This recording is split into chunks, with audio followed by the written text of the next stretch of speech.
Bien, chicos, buenas noches. ¿Se me logra escuchar? Hola, buenas noches. Buenas noches, bro. Ay, ¿qué tal, Christopher? Buenas noches. Buenas noches con todos. Vamos a comenzar siendo las 9:40 con nuestra clase de literatura. Para ello voy a proceder a compartir pantalla y espero que me indiquen si se logra visualizar. ¿Sí? Esperen unos segundos, por favor. De igual forma, la clase está siendo grabada para las personas que no lograron conectarse el día de hoy para que puedan visualizar la clase ya en sus casitas o en todo caso en otro momento cuando ya se encuentren en un estado tranquilo. A ver, estoy procediendo a compartir pantalla para que puedan visualizar la clase del día de hoy. ¿Recuerdan cuál fue la clase pasada? Les pregunto a cada uno de ustedes. Estaba Christopher, Edward. Hola Fabián, ¿qué tal? Primera clase con nosotros. Estaba Jessica, estaba Mariano. También estaba Piero. ¿Recuerdan la clase pasada? Si la recuerdo, no la recuerdo. Si es que la recuerdo, ¿cuál fue el título? Pueden escribir, pueden activar su audio.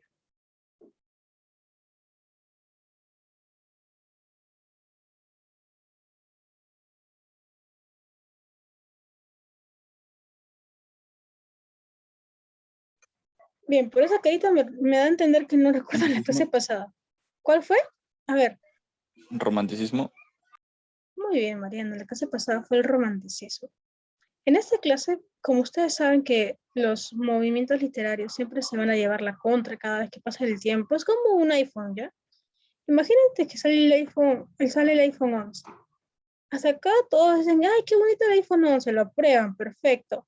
Pero el siguiente año sale el iPhone 12. Sale un iPhone más bonito, con una nueva cámara. Pero la gente, el iPhone 11, pues ya no es tan bonito. Empieza a decir, ay, no me gusta el iPhone 11. Prefiero al iPhone 12. Y el iPhone 12 sí, soy mejor que el iPhone 11. Pasa el tiempo y sale el iPhone 3, ¿ya?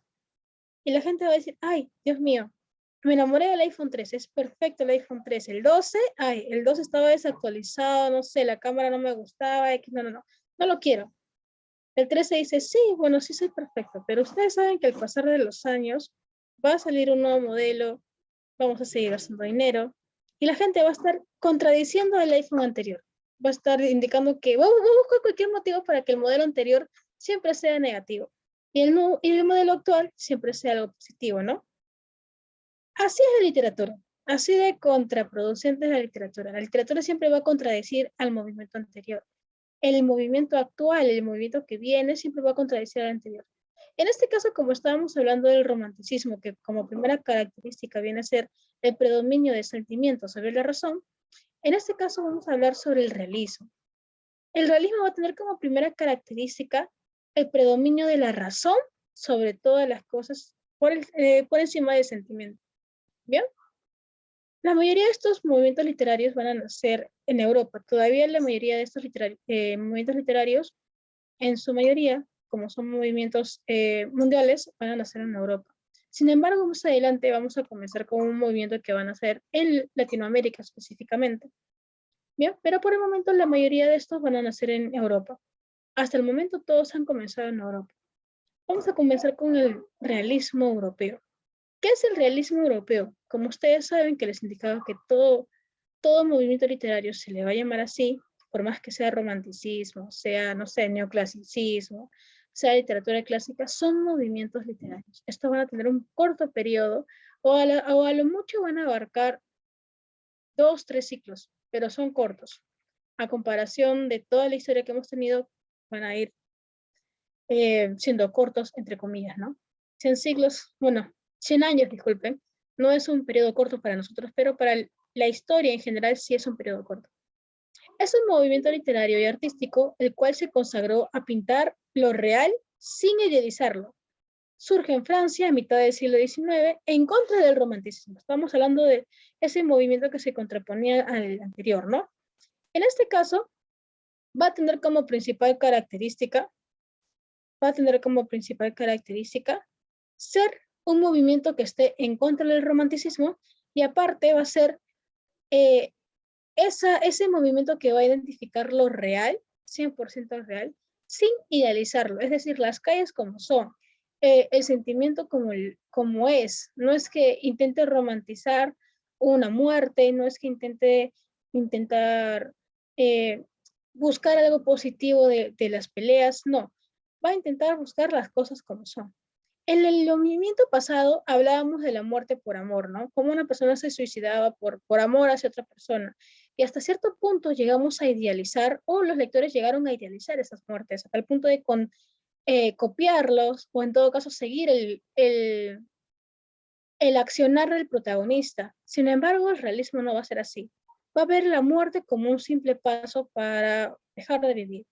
Sin embargo, en el movimiento anterior al romanticismo, hablaban de la muerte como algo, como el último sacrificio del ser humano, lo más valioso del ser humano con tal de expresar el amor hacia otra persona. En cambio, el realismo no va a ser así. El realismo va a buscarte decir, esa persona murió porque, ya en fin, estaba obsesionado por otra persona.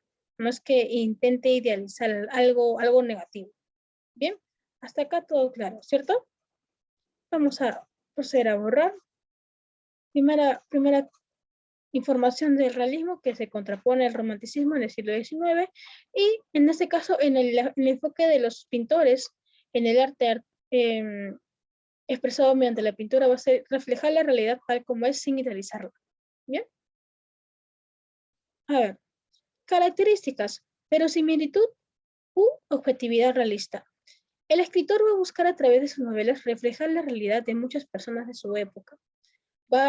Si la persona sufre de, no sé, de problemas económicos, lo va a reflejar. Si la persona está sufriendo en estos momentos de luchas sociales, de protestas, está participando en un partido que aplica las protestas, pues lo va a reflejar tal y como es. En este caso, la realidad va a ser cruda y va a salir un nuevo movimiento después, es decir, voy a escribir acá para que puedan entenderlo. ¿Dónde está el texto? Aquí está el texto. El realismo va a ser un movimiento literario que va a reflejar la realidad. Sin embargo, va a existir otro movimiento literario, que es el naturalismo, que va a reflejar lo grotesco de la realidad. No es que refleje la naturaleza, por si acaso. Existe la realidad que nosotros podemos ver, nos disgusta, sí. Sin embargo, no hay nada de malo en la realidad que tenemos. No es que es algo que nosotros no sepamos que existe. Sí existe. El tema de, no sé, las calles grises, al amanecer, no sé, vemos que están un poco sucias. Esas cosas son cosas que visualizamos y que no nos disgustan. Sabemos que existen. Ya hemos vivido con esa realidad. Sin embargo, existen cosas groseras de nuestra realidad que sabemos que existen, pero nos disgusta ver, como cuáles, como el tema de la prostitución, el tema de las muertes a sangre fría, sabemos que existen, los asesinatos existen, asesinatos a, no sé, a mano armada por tal de robarte un celular, asesinatos por ajuste de cuentas, la prostitución, esas cosas existen, sabemos que existen. Sin embargo, si es que visualizamos eso, no sé, estamos caminando y lo llegamos a visualizar, evitamos mirarlo o en todo caso nos va a disgustar si es que en caso vemos a una persona asesinando a otra frente a nosotros. No es que digamos, oye, qué bonito, me encanta. No, evitamos mirar porque son cosas groseras para nuestra vista.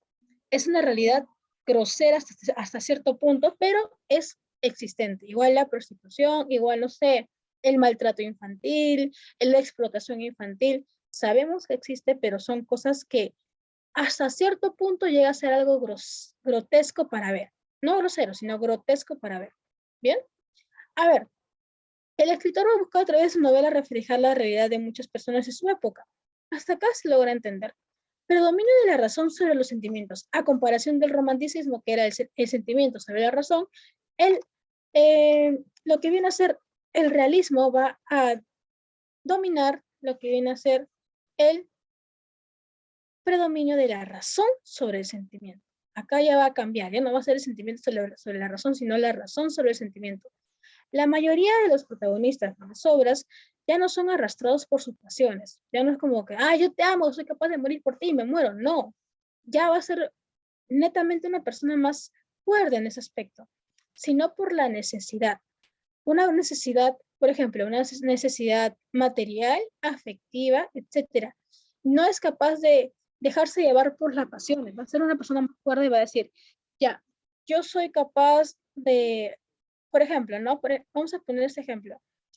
Una persona decía, yo soy capaz de robar por tu amor, ¿no? Yo asaltaría un banco con tal de expresarte, ya, mi amor. Esto viene a ser parte del romanticismo, ¿ya? En este caso, esta persona está intentando llamar la atención de la otra persona, no de su pareja, de la persona que está pretendiendo. Pero una persona, ¿por qué cosa asaltaría un banco? Ahora, en la realidad, ¿no? Siglo XXI, ya año 2022. En este caso, ¿ustedes por qué asaltarían un banco? ¿Qué los llevaría a asaltar un banco? Si es que tuvieran la posibilidad, ¿no?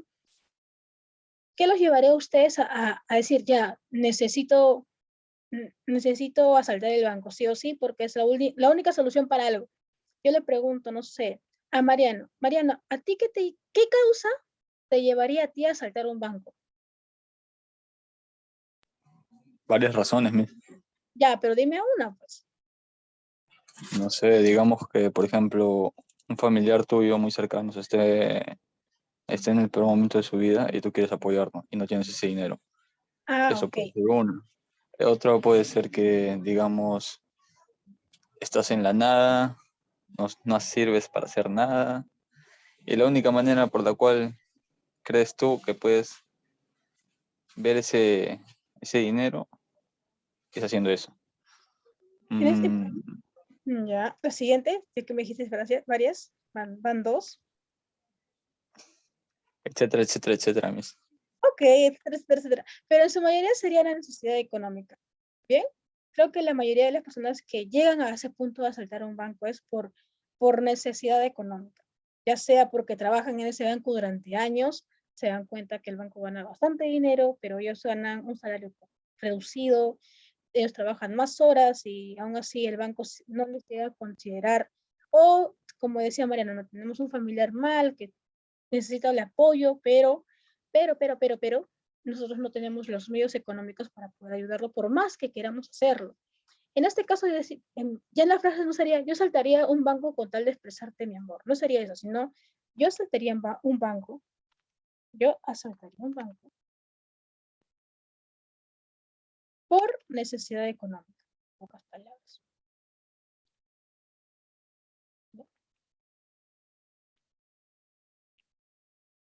En este caso, yo no creo que la persona que asalte el banco lo diga, ah, ya, porque me falta un sol, porque no tengo para mi pasaje, voy a asaltar un banco. No, en este caso el personaje está siendo más cuerdo y el único factor que lo lleva a hacer ese impulso ya son factores grandes, factores importantes, factores que siente él que son necesarios para poder aplicar esta causa. Por ejemplo, ¿no? Yo no saltaría un banco si es que en caso, no sé, no te hubiera para mi pasaje del metropolitano. No, yo no sería capaz de asaltar un banco por eso, pero una persona romántica sí, creo que sí, porque se está dejando llevar por sus pasiones, por el impulso. En cambio, si yo tuviera, no sé, yo sabría que mi casa está siendo hipotecada de la nada, mi mamá no tiene medios, yo tampoco tengo medias, intentaría, llegaría a tal punto de poder caer en delitos, ¿no? Quizás robe, quizás, no sé, hurte, quizás me robe la billetera de una señora y me voy corriendo, que me falta el físico para correr tanto, pero aplicaría eso porque ya tengo motivos graves, ¿no? A ver, en este caso no son motivos materiales de necesidad afectiva también. Toda acción tiene una causa real y no casual. No es que yo hago esto porque ya, en fin, no me gusta hacerlo. No, yo no tengo una causa real. Yo hago esto por motivos reales, no porque, yo quisiera, a mí me encantaría asaltar un banco y por eso lo hago. No, no es que yo quiera ganarme la tinca y como no gané la tinca, asalto el banco. No, son causas reales, causas que que tú sientes que son importantes para hacer ese tipo de acciones, ¿no? Toda acción es pensada y no una circunstancia del momento. En este caso nos indica que los personajes van a pensar muy bien por qué están haciendo esas acciones. Por ejemplo, Prion Raskolnikov reflexiona constantemente antes de matar a la usurera. Emma Bovary engaña a su esposo después de haber analizado su vida. A ver, yo hago estas acciones, pero después de haberlas pensado. Normalmente, una persona cuando toma una decisión, tiene que pensar en las consecuencias que vendrán después de esa decisión. No es que yo digo, ya, yo hago esto sin pensarlo, bla, bla, bla, bla, bla, y cuando salen las consecuencias negativas, le echo la culpa a Dios. No. En este caso, esta persona tiene que pensar muy bien en las consecuencias después de pensar en las consecuencias que vendrían si es que se toma esa decisión. Vamos, está dando el tema de Madame Bovary, que viene a ser Emma Bovary, que es una de las obras clásicas del realismo, que trata sobre una mujer que por así decirlo, intenta saciar sus necesidades fisiológicas, ¿bien? Sus necesidades sexuales. Sin embargo, ella no lo hace porque, ay, sí, me encanta ser infiel. No, ella lo hace porque su marido se va de casa, lo hace porque su marido ya dejó de amarla, lo hace porque ella dejó de amar a su marido. Por más que esté casada, ya no lo ama. Y en ese momento no existía, no era tan común el divorcio. Así que es por ese motivo que ella tuvo que serle infiel, porque su marido no llegaba a satisfacer sus necesidades fisiológicas, en todo caso sus necesidades sexuales. Ella tiene que buscar la manera para poder satisfacerse de manera sexual. Si es que su marido no está, su marido no la ama, ella ya no lo ama, ella busca a alguien con quien satisfacerse. Eso está pensado por Madame Bovary. Ella tiene sus razones para poder ser infiel. Yo no estoy justificando la infidelidad. Sin embargo, es el personaje principal quien empieza a pensar, empieza a buscar las razones por las cuales tomar esa decisión. De igual forma, Rodion mata a la usurera, bueno, la persona dueña de esa casa, porque esa persona era muy mala. Es decir, todas las personas, a ver, tú alguna vez has conocido a una persona que no le cae a nadie. Es una persona que sientes tú que no merece vivir. Ya, él también conoció a esa persona. No es que digamos que ustedes conocen a esa persona y terminan siendo ustedes, así que no se suicidan por si acaso. ¿Eh? En este caso, el personaje principal siente que esa persona es demasiado mala, lo cual lo es demasiado mala, trata mal a todas las personas, es muy tacaña y muy avara, es decir, cobra sus rentas demasiado altas y es muy tacaña para poder ayudar a los necesitados. Entonces, Rodión empieza a cuestionarse, ¿y si esa persona deja de existir? Es decir, yo cumplo el papel de juez, que lo cumple Dios, se supone, ¿no? Yo cumplo el papel de juez frente a su vida. Yo quiero decidir si esta persona sigue viviendo o no sigue viviendo y por eso la mata. Obviamente luego se siente culpable, pero no se arrepiente. Se siente culpable, pero no se arrepiente. Hay gran diferencia. Y comete ese asesinato, ¿no?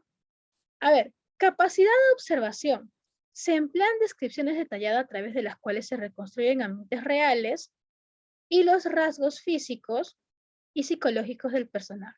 Acá no solamente te van a contar la historia, te van a contar cómo es el personaje en sí, te van a ser muy minuciosos al momento de hablarte del personaje y las características físicas y psicológicas que tiene este personaje. En este caso, el escritor realista va a ser muy detallado para que logres comprender a cabalidad al personaje principal y los personajes secundarios. Y también el tema del ambiente, te va a mostrar en qué ambiente vive ese personaje para que puedas entender qué situación está pasando. Si vive en un ambiente hostil, si vive en un ambiente triste, es muy probable que logres empatizar con el personaje.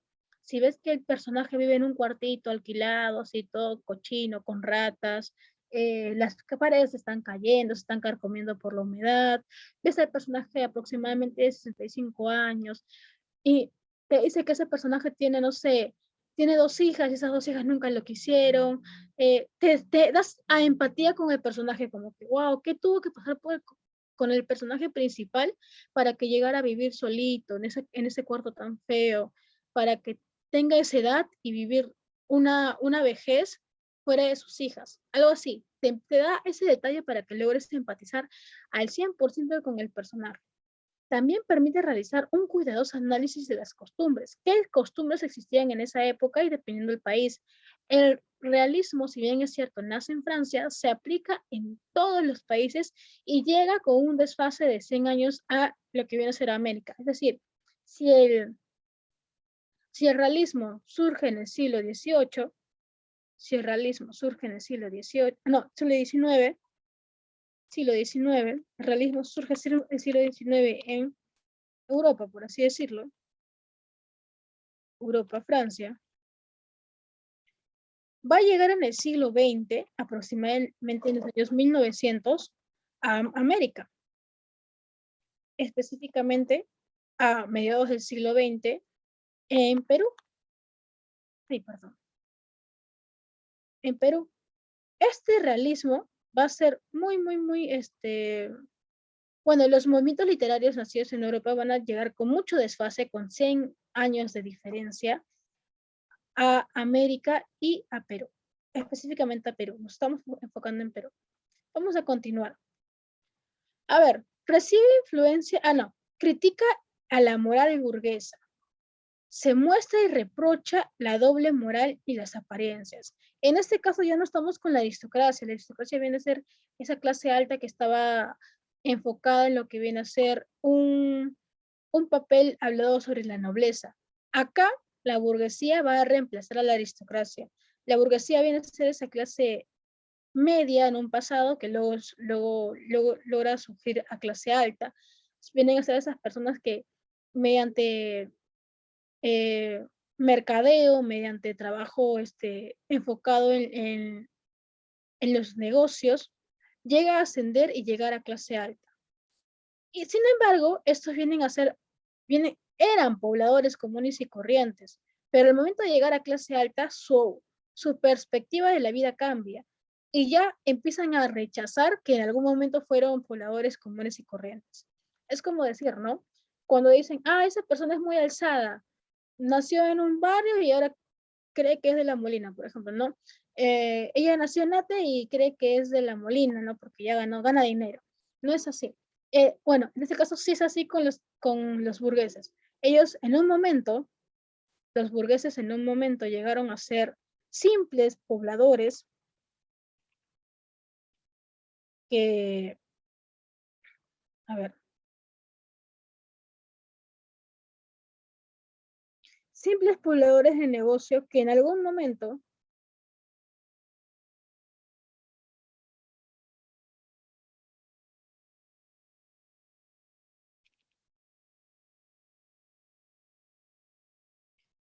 los burgueses vienen a ser simples pobladores de Disculpe, negocio. Dígame. se interfirió mi audio. No logré escuchar lo último que dijo. Ok, ¿Podrá repetirlo, por favor? claro, en este caso estamos hablando de la burguesía. La burguesía nació de los pobladores del siglo pasado, desde el romanticismo, fueron pobladores negros. Imagínense que tú tienes una bodeguita, ¿ya? En este caso, esta persona dueña de la bodeguita, su negocio iba tan bien que hizo una segunda bodeguita. Va tan bien, muy bien, perfecto, perfecto. Ya tiene una sucursal, es decir, ya comienza a hacer sucursales en cada ciudad, empieza a manejar bien su negocio y ya no solamente son bodeguitas, ya son supermercados. Esta persona ya no es un simple poblador, ya no es un simple ciudadano, es un gerente, no sé, dueño de unos supermercados y llega a generar varios ingresos. Esta persona ya no es un poblador de clase media o clase baja, ya es un burgués, porque la persona burguesa es la persona que tiene ese, esa característica de pertenecer a la clase alta. ¿Y cómo perteneces a la clase alta? Obviamente teniendo el dinero correspondiente, ¿no? En este caso, las burguesas vienen a ser pobladores de negocio que en algún momento ascendieron mediante su trabajo. Fueron pobladores, fueron igual que nosotros, tú, yo, pero con su trabajo llegaron a ascender y pertenecer a la clase alta.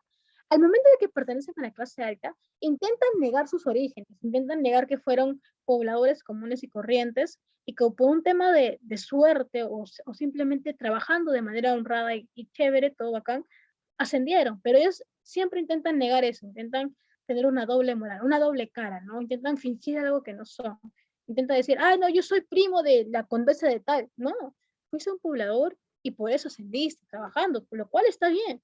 Pero algunas personas en la actualidad que son de clase alta, pues ascendieron de esa manera, sin embargo, intentan rechazar sus orígenes, intentan rechazar que alguna vez pertenecieron a la clase media o a la clase baja. A ver, continuamos. Recibe influencia del positivismo. Se manifiesta a través de las historias que surge a partir de la sociedad, el desarrollo de la tecnología, la pobreza, la explotación, etc. Asimismo, adopta postulados científicos para introducirlos a la novela. Bien, en este caso van a surgir historias,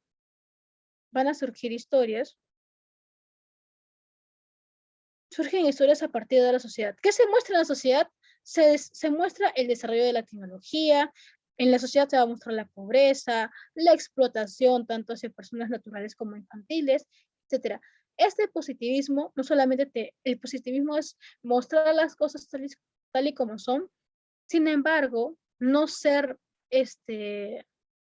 derrotistas, no como decir, ah, ya, nuestra sociedad es así y se va a quedar así por siempre, sino mostrar la sociedad tal y como es para que el poblador se dé cuenta que puede cambiarla y puede mejorarla. En eso consiste el positivismo. Es decir, yo te muestro cómo es tu sociedad. Ya, hasta acá normal, tú la entiendes.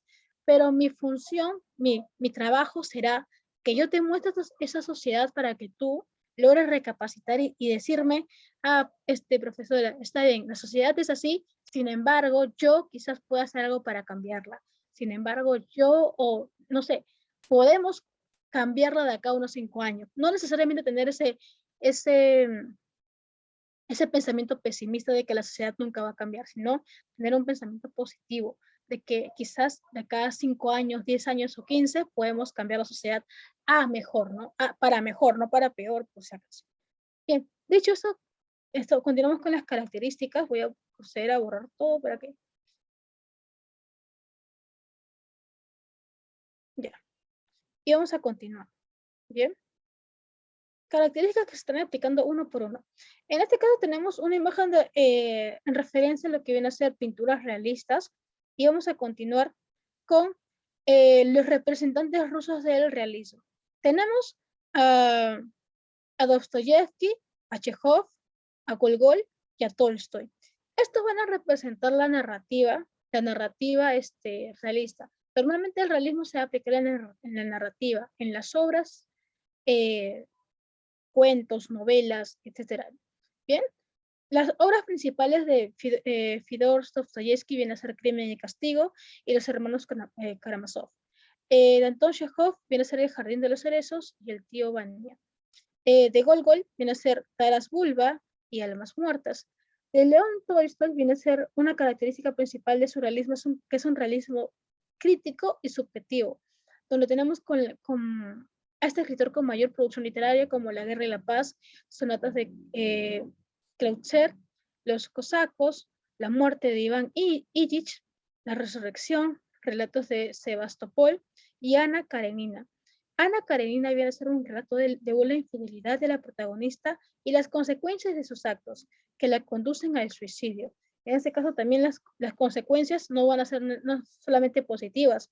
Hablábamos del tema del banco, ¿no? Si tú robas un banco, ¿cuál crees que si la causa fue la enfermedad de un familiar o la necesidad económica, cuáles creen que serán las consecuencias? Como consecuencia, la consecuencia más positiva que podemos decir viene a ser que nadie te atrape, y todo chévere, ¿no? Te llegas a llevar el dinero y puedes salvar a tu familiar.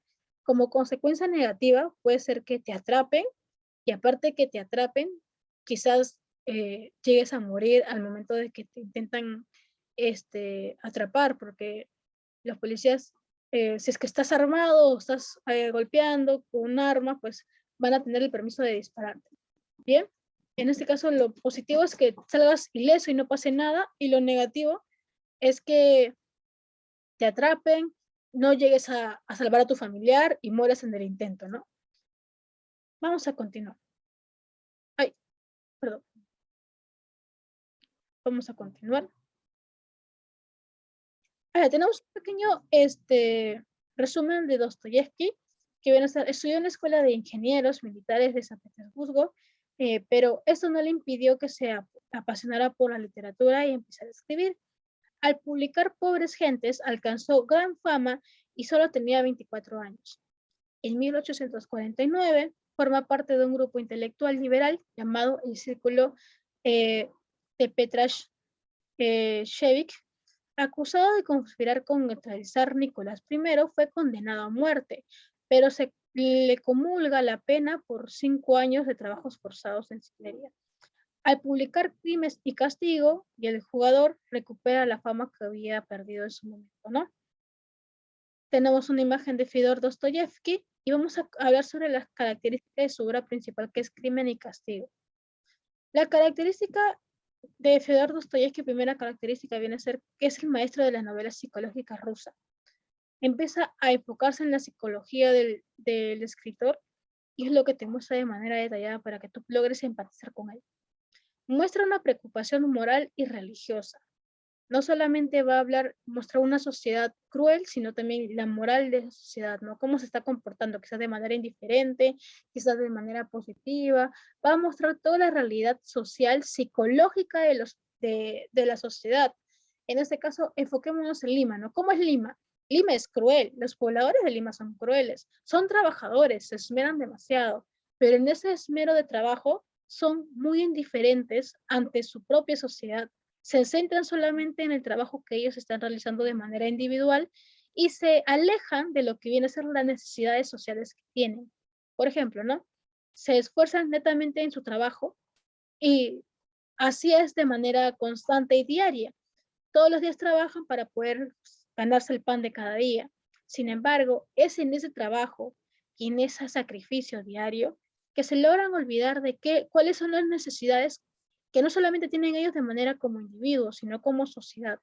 Se olvidan de eso y solamente se centran en el individuo, más no en la sociedad. Esa viene a ser una característica social de Lima. Una característica no solamente es describir la ciudad, sino también describir a la sociedad y a la población de manera psicológica. ¿Bien? Presenta la solidaridad con el sufrimiento humano.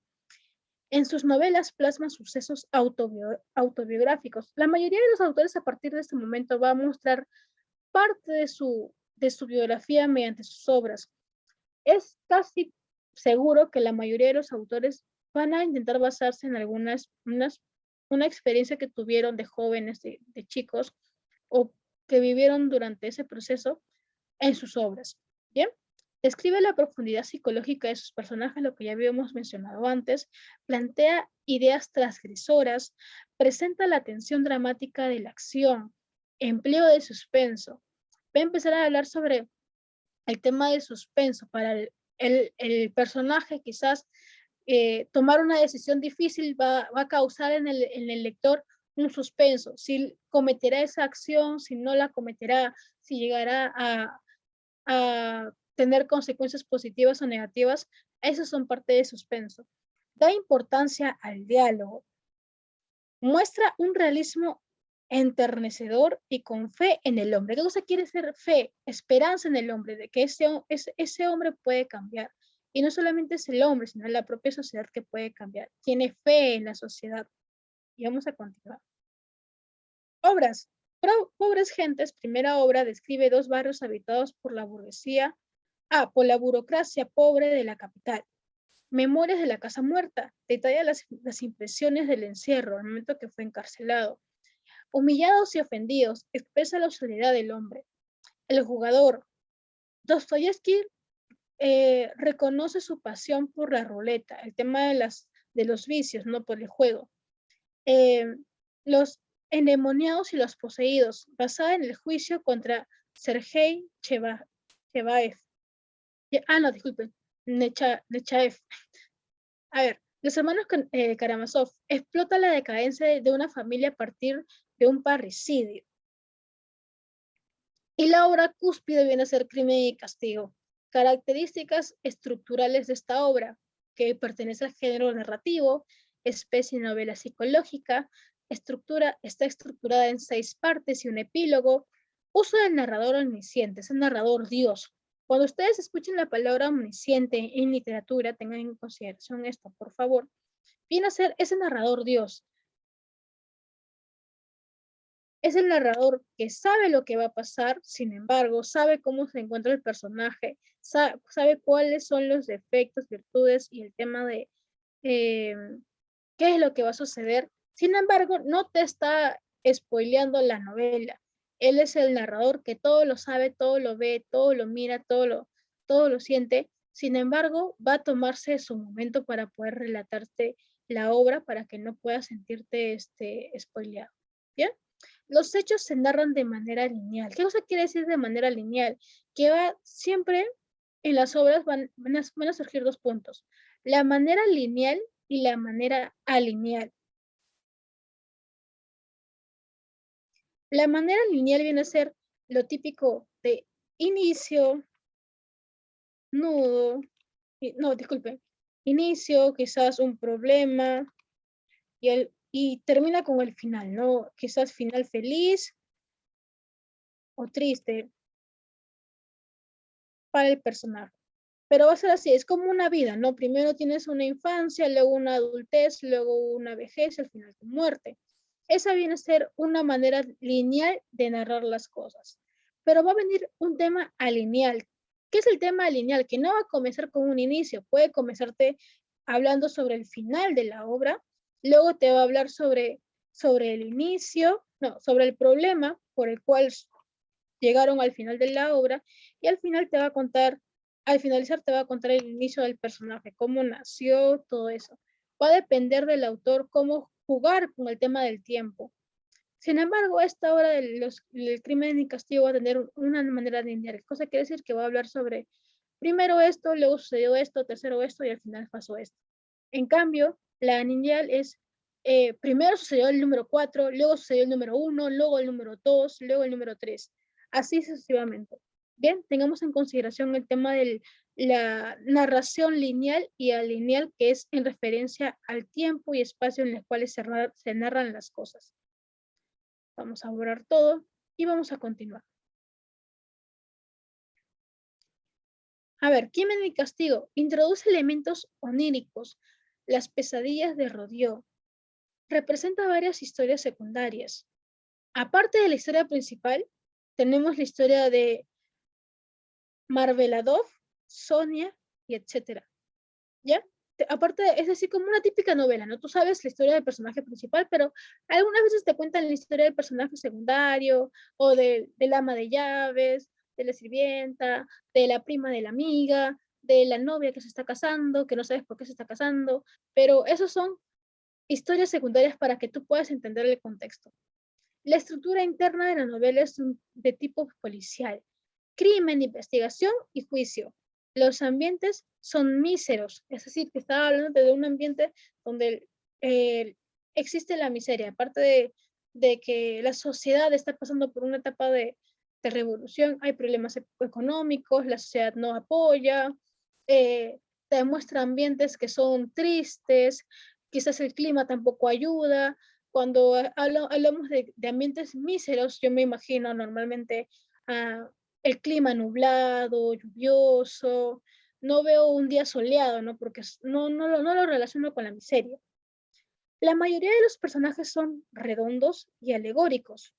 Sonia va a representar la sumisión. Marveladov va a representar la degradación y el alcoholismo. Y Elonia va a representar la avaricia. Quiere decir que cada uno de los personajes va a tener una representación de valor o antivalor de manera presente o desde el inicio. Tú lo vas a poder captar desde el inicio. ¿Bien? Y vamos a continuar. Ya. Tenemos un pequeño video para poder... Ay, tengo que por eso compartir con audio para que puedan escucharlo. Y ahora sí. A ver. Hoy veremos Crimen y Castigo de Fyodor Dostoyevsky. Rodion Raskolnikov. ¿Qué habrá pasado? Ay, otra vez. Hoy veremos Crimen y Castigo de Fyodor Dostoyevsky. Rodion Raskolnikov es un joven estudiante con problemas económicos. Tiene en mente un plan que va ensayando al visitar a Lena, una vieja usurera. En una taberna conoce a Marmeladov, un hombre quien le confiesa su miseria, el alcoholismo. Su esposa Catalina está decepcionada de él y su hija Sonia tuvo que ejercer la prostitución a causa de este problema. Rodion acompaña a Marmeladov a su casa donde su esposa le recrimina por llegar ebrio y sin un centavo. Rodia contempla esta escena y deja un poco de dinero. Cuando llega a su habitación, recibe una carta de su madre. Su hermana había sido echada de su trabajo luego de ser acusada injustamente por supuestamente seducir a su patrón y ahora se casaría con un hombre llamado Lujin. Rodion entiende que ella lo hará por necesidad y esto le molesta. La idea de matar a Lena va madurando. Ahora está convencido que merece la muerte. Camina hacia su casa, se desanima y termina en una taberna en donde escucha que Lena estaría sola. Esta es la oportunidad. Toma un hacha, toca la puerta, pide un préstamo y sin tiempo para más, le inflige 2 hachazos perpetrando el crimen. Busca las llaves del cofre de dinero, pero escucha unos pasos. Era la hermana, no pueden quedar testigos. Debe morir. Sin otra salida, Rodion también acaba con ella. Raskolnikov regresa nervioso a su casa. Al día siguiente recibe una citación de la policía. Rodia desespera y enferma, pero la citación era solo la exigencia de la dueña de casa por su deuda. En la cita escucha sobre los asesinatos perpetrados e instantáneamente desmaya. En su paranoia, esconde lo robado enterrándolo. Seguidamente va donde su amigo Razumikin, quien le había conseguido un trabajo que rechaza. Rodion enferma, tiene fiebre y las pesadillas le atormentan. Delira. En sus alucinaciones ve al jefe de la policía y teme haberle soltado alguna confesión a Razumikin en sus delirios. El médico llega a visitarlo y casualmente hablan sobre el crimen. De esta manera Rodia se entera de que un pintor había sido acusado y detenido. Llega a su habitación Lujin, el prometido. Rodion le recrimina por aprovecharse de la necesidad de su hermana. Una vez solo sale a caminar y siente que sus actos pesan más de lo que puede soportar. En el camino encuentra a Marmeladov, quien había sufrido un accidente. Estaba herido. Le queda poco tiempo de vida. Ve a Sonia, su hija, antes de morir y le pide perdón por no haber vencido al alcoholismo. Rodion costea su entierro con el dinero que su madre le había enviado. El juez Porfirio cita a Rodion y parece sospechar de él, pues le recuerda un artículo que tiempo atrás había escrito en el que proponía que hay hombres extraordinarios que se pueden dar el derecho de hacer justicia. Raskolnikov, en su nerviosismo, le dice: «Yo no vi nada». Svirilov, que era el patrón que acusó a Dunia de seducirle, le pide a Rodion una cita con ella, que él rechaza. Lujin acusa a Rodia ante su madre y hermana por haberle dado dinero a Sonia y después de momentos de tensión es finalmente echado. Rodion sugiere a Pulcheria y Dunia separarse de él. Visita entonces a Sonia. Le propone huir juntos, pues considera que ambos están malditos y que viven bajo los suburbios de la moral. Además le dice que le confesará quién mató a Lena y su hermana. Al día siguiente va donde el juez Porfirio. Está seguro que éste sabe que él es el culpable. Mientras tanto, ante tanta presión, el pintor Nicolás se confiesa culpable. Rodia por fin le confiesa su crimen a Sonia, quien ya lo sospechaba. Ella le insta a entregarse. El juez visita a Rodia y con la mirada resuelta le afirma que él es el culpable y le recomienda entregarse a la justicia. Por otro lado, Svirilov le dice a Dunia que su hermano era el asesino, pues le había escuchado confesándoselo a Sonia. Él quiere estar con Dunia y trata de forzarla, pero ella saca un revólver para detenerlo y logra irse. Svirilov finalmente toma el arma y se da un tiro. Dunia ahora ya sabe la verdad y también insta a Rodia a entregarse. Por último, Raskolnikov decide entregarse a la justicia y es condenado a 8 años de trabajo forzado en Siberia. Sonia lo acompaña siempre. Razumikin y Dunia terminan casándose. Sonia y Rodia esperan la libertad para estar juntos. La novela tiene algunos paralelismos con Dostoyevsky, quien al ser acusado de conspirar contra el zar Nicolás I fue condenado a muerte, aunque se le conmuta la pena por 5 años de trabajos forzados en Siberia. Esta es la obra capital de la literatura rusa. Como su título lo dice, trata sobre el asesinato y la propia condena. Rodion parece no haber dejado pistas, pero ellas subyacen en su propia conciencia que no lo deja en paz. En el transcurso de la novela se puede notar un Rodión generoso pero a la vez con ideas transgresoras sobre la moralidad que lo llevan a cometer el crimen. Desde ese momento está condenado a vivir con la culpa. Raskolnikov traza su plan con una base racional. Sostiene que los hombres extraordinarios, a diferencia de los ordinarios, pueden darse el derecho de hacer justicia a su manera. Toma como ejemplo a Napoleón, de quien justifica las muertes que causaba, pues esto mejoraría la sociedad. Este pensamiento nos recuerda al superhombre nietzscheano. El juez que interroga hace uso de un recurso, el juego psicológico, hacer que el acusado se siente incómodo hasta que comete errores en su versión para así poder llegar a su confesión. De hecho, Crimen y Castigo es una novela psicológica por todo el mundo interior que Rodión padece, aunque no deja de ser también una novela policial.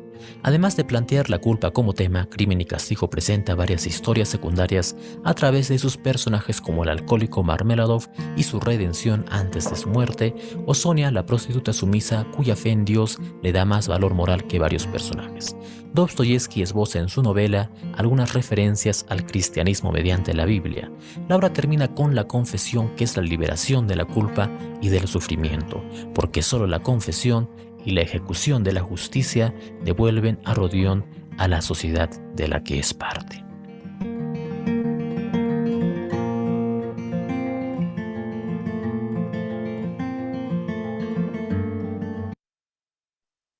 Bien, vamos a empezar a fragmentar cada uno del tema, desglosando primero el tema de crimen y castigo.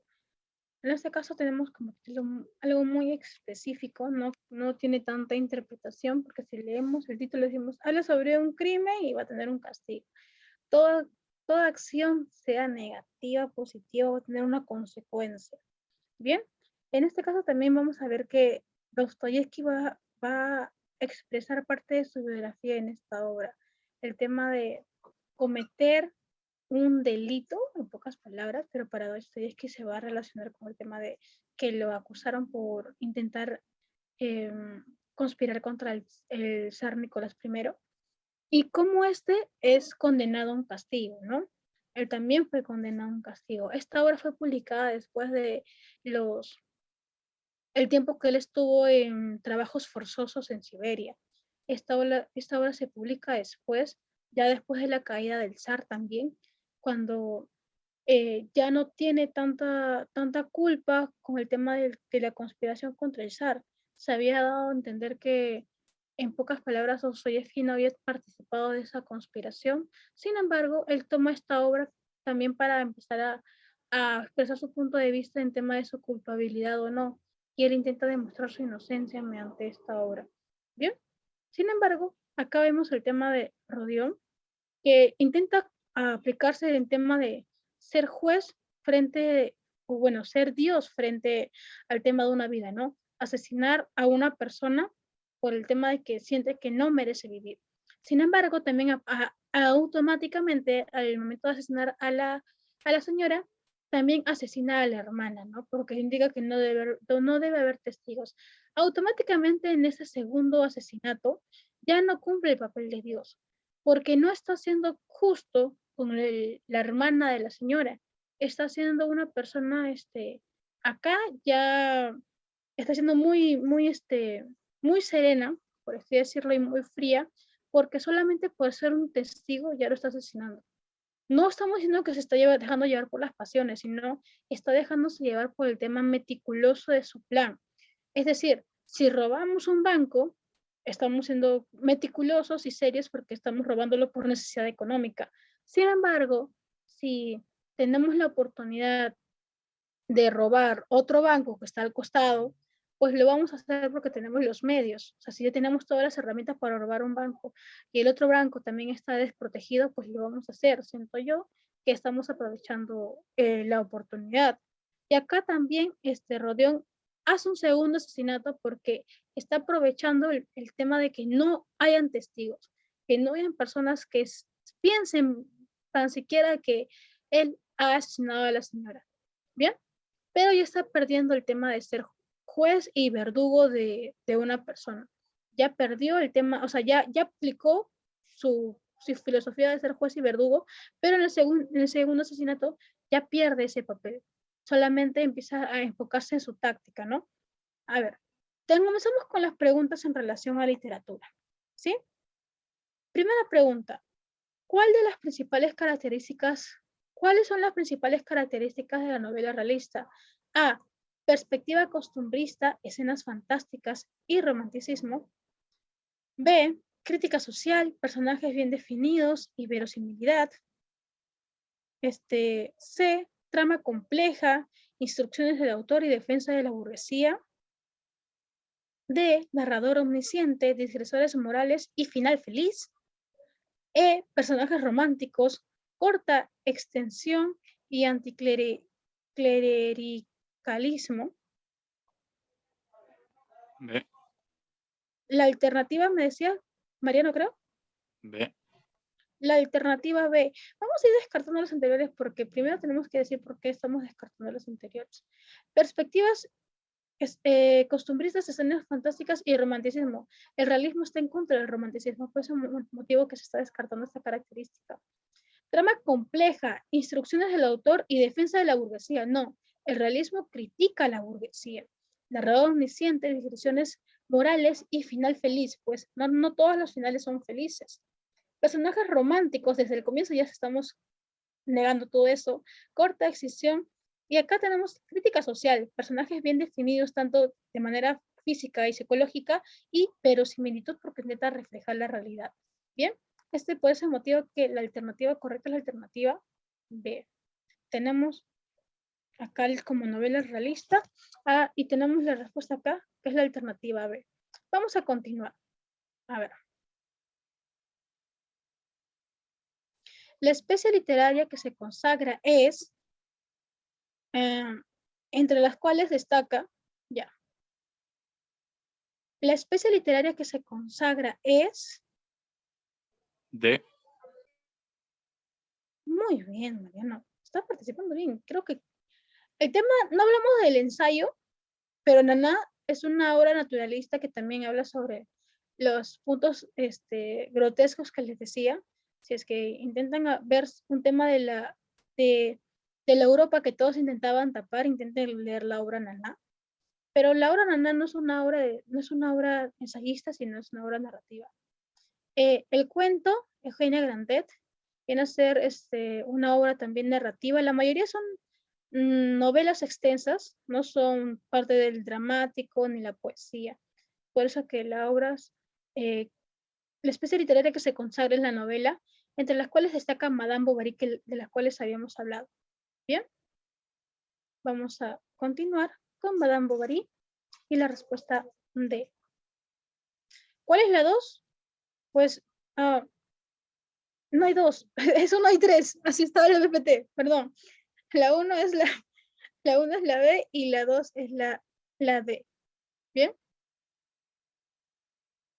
Edwards nos indica, ¿cuál es la 2? No, pues no hay 2, hay 3. A ver, vamos a continuar. 4. Tenemos, es considerado padre de la novela sociológica y el autor de Papá Goriot.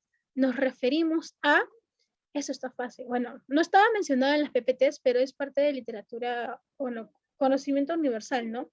Papá Goriot es escrita por, en este caso, Honoré Balzac. No estaba en las PPTs, pero él representa al realismo francés.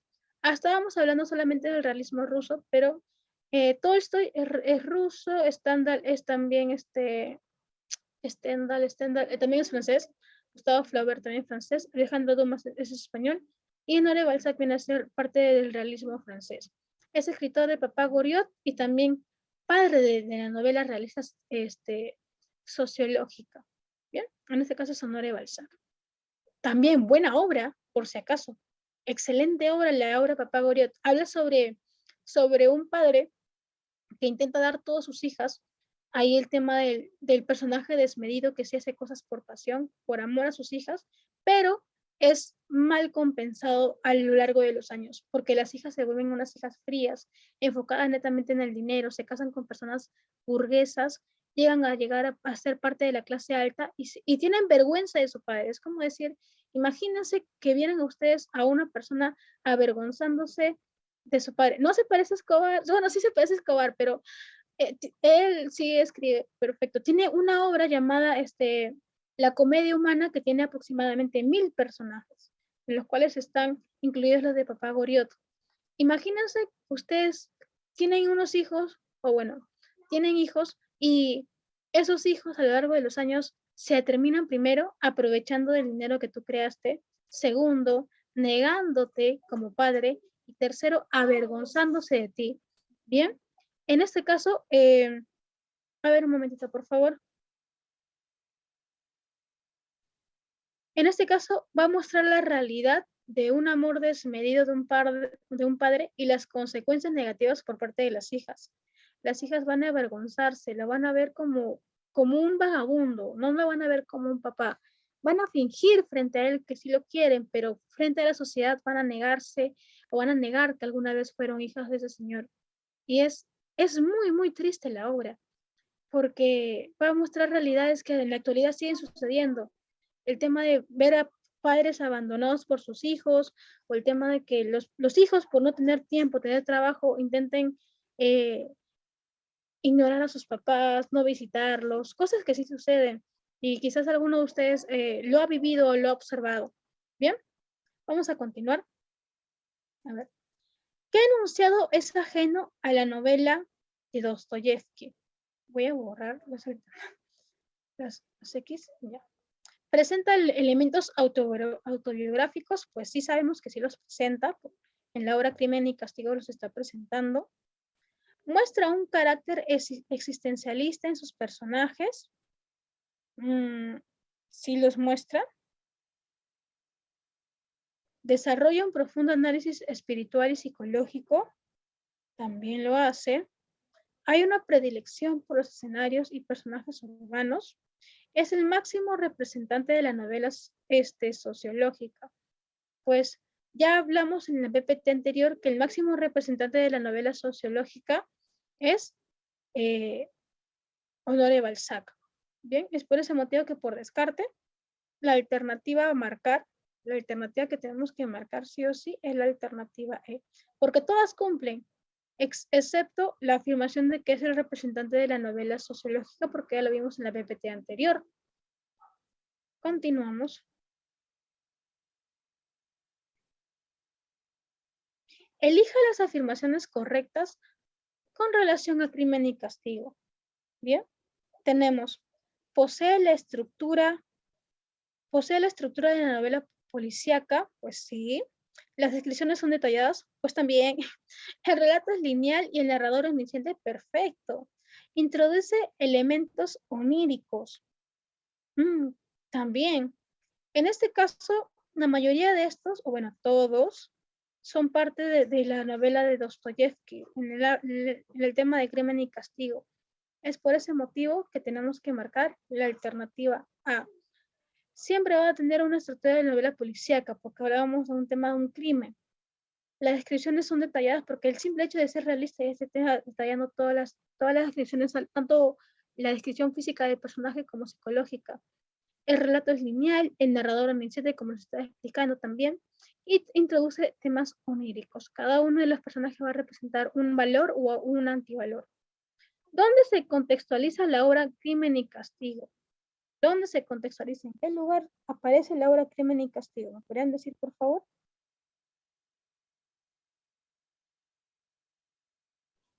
Bien. ¿En Siberia? Sí. Vamos a ver. La obra de Crimen y Castigo se está contextualizando en San Petersburgo. En este caso, Siberia viene a ser el lugar donde Dostoyevsky, de manera real, en su obra, bueno, en su vida, hizo el trabajo forzado, pero no se está contextualizando en ese lugar, se está contextualizando en San Petersburgo. Continuamos. Identifica el tema que es ajeno a la novela de Crimen y Castigo. ¿Bien? Ajeno, que no pertenece. El sacrificio por los demás, la persecución policial, la pobreza y el hambre, el conflicto ético, la deshumanización.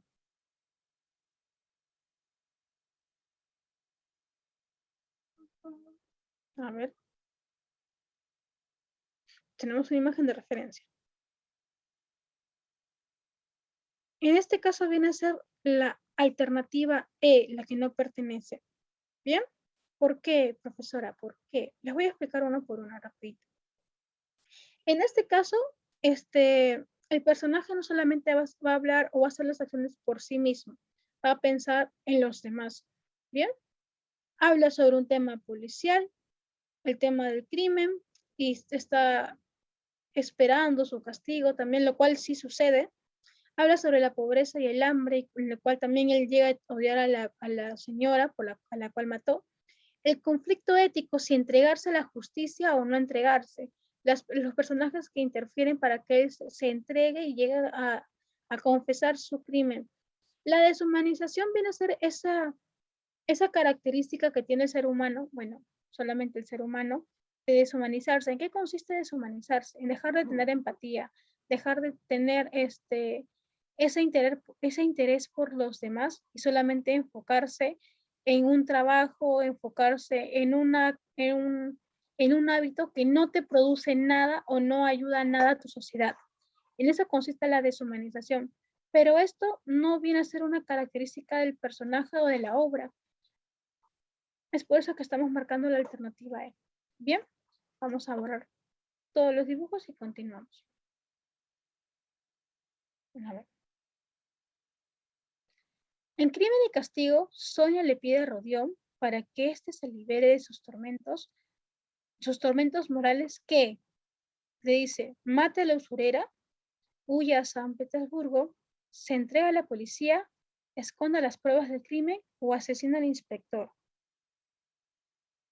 ¿Qué le dice Sonia? Bueno, son dos personajes. ¿Cuál? B. Que huyes a San Petersburgo suele tener una buena ética. Estuvimos viendo el video que le dice a Ah, Rodión, sí. ¿qué le dice? Se entrega a la policía. Que se entrega a la policía. Ella tiene una ética, está ahí. Justo tenemos acá al policía. Le dice, entrégate a la policía para que te liberes de tus tormentos morales, porque si tú vives a San Petersburgo, puedes seguir con esos tormentos. Si matas al usurero, pues, bueno, ya tenía esos tormentos, así que no. Que escondan las pruebas del crimen, pues eso no va a aplacar sus temas de conciencia y que tampoco asesinar al inspector, porque si no, aumentaría sus tormentos, ¿no? En este caso le dice, entrégate a la policía para que ellos te den tu castigo y ya con los castigos se supone que terminó, pagaste tu crimen.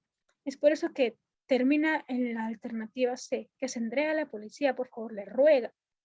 Y eso sería todo por la clase del día de hoy, chicos. Hemos terminado unos minutitos después, bueno, unos minutitos tarde, pero espero que se haya entendido el tema del día de hoy, que es el realismo. ¿Bien? Eso sería todo por mi parte. Nos estaremos viendo el día lunes. En este caso creo que vamos a comenzar la clase 7 y 10. Intenten ingresar a las 7, pero normalmente comenzamos 7 y 10, porque me quedo esperando que ustedes ingresen, ¿sí? Pero intentamos ingresar puntuales, por favor, para poder comenzar a tiempo, o si no, nos vamos a retrasar un poquito en ese aspecto. Eso sería todo por mi parte. Espero que tengan un buen fin de semana. Cuídense mucho y nos estaremos viendo el día lunes. Hasta luego. Cuídense.